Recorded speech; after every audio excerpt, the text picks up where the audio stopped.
Hi there. Thanks for joining me today. I hope you're doing well. Today, I want to talk about SMART goals because coming up with some SMART goals is part of your week one assignment. And while the textbook does look at SMART goals briefly, and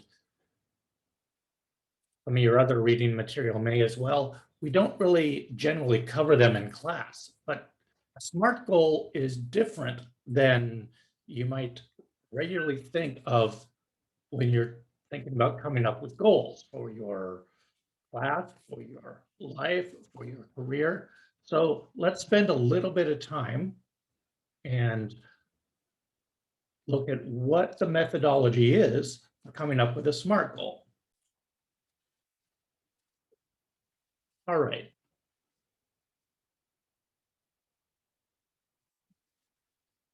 So the word SMART in SMART goals is often capitalized because it's an acronym, and each letter stands for a separate word or a separate part that comprises the SMART goals, S-M-A-R-T.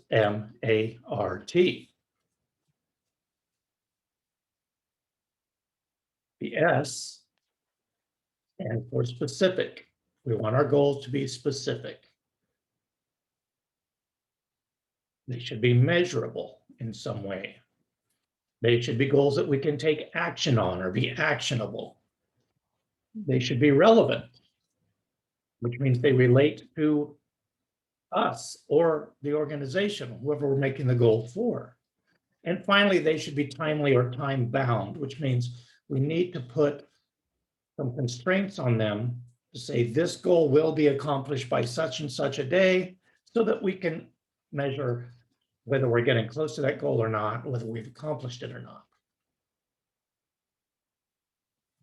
So these 5 areas must be included in your SMART goals: specific, measurable, actionable, relevant, and time-bound.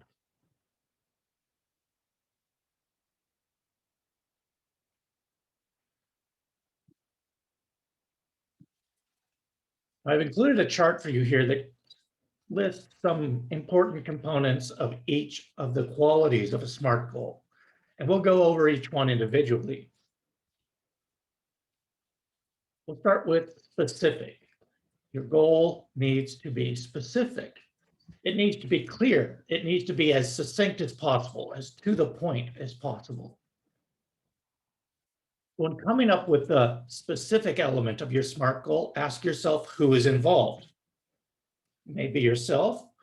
It may be others within an organization. It may be the organization in general.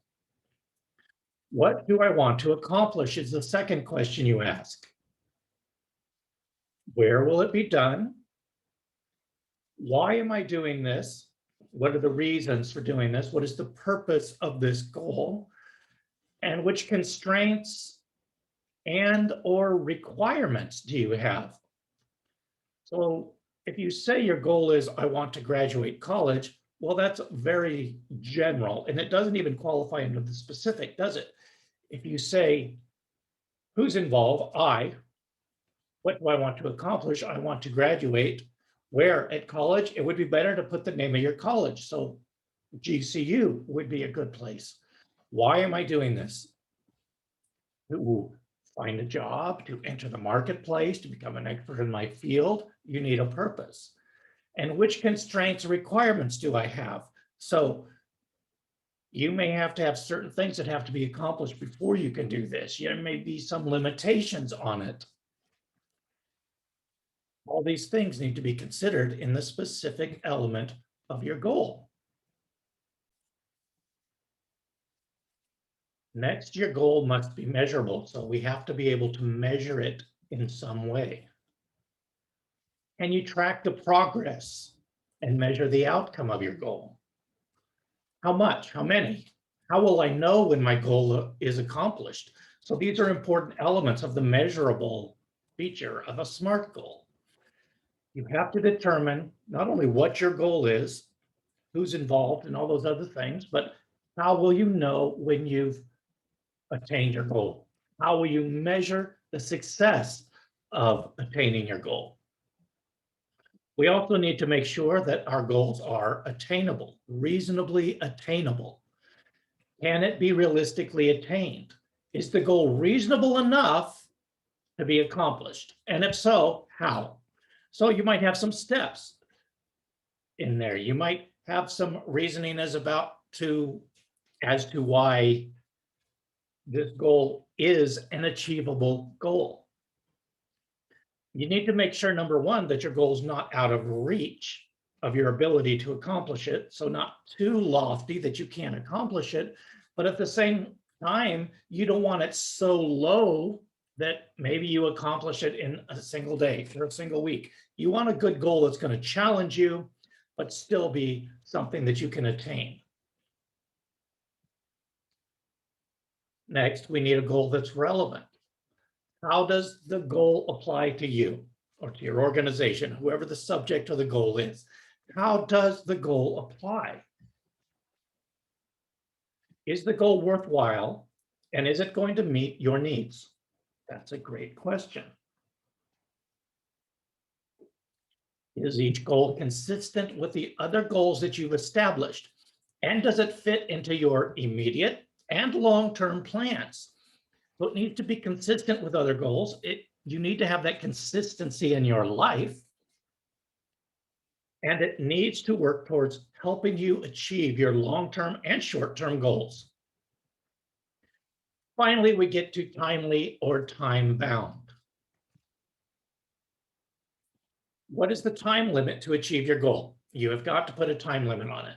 Your objective should include a time limit, which we can just think of as a completion date. In doing this, you'll establish a sense of urgency of what you need to accomplish, and it will prompt you to have better time management as you pursue your goal.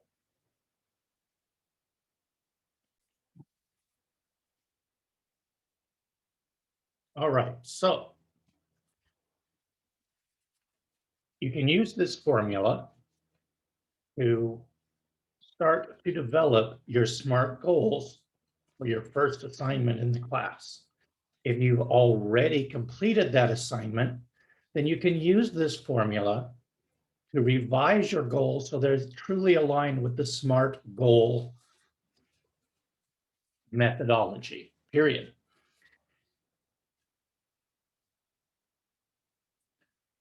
I encourage you to do this because if these are truly goals that you have for your life, part of your plan over the next 5 years, maybe longer, maybe shorter, it's just going to help you to get these goals as specific as possible. And I wanted to provide you with an example. This would be an example from a business sense. And this business wants to win 6 new business accounts before the end of the second quarter. Does this qualify? It's short, it's succinct. Does it qualify? Is it specific? Yes, win 6 new business accounts. Measurable. We know to get 6, we need to have 12 proposals, 24 pitches, 48 warm prospects. So you can see that they've thought through how they need to accomplish this. Is it achievable? Last year we achieved average 5 new business accounts during the same time frame.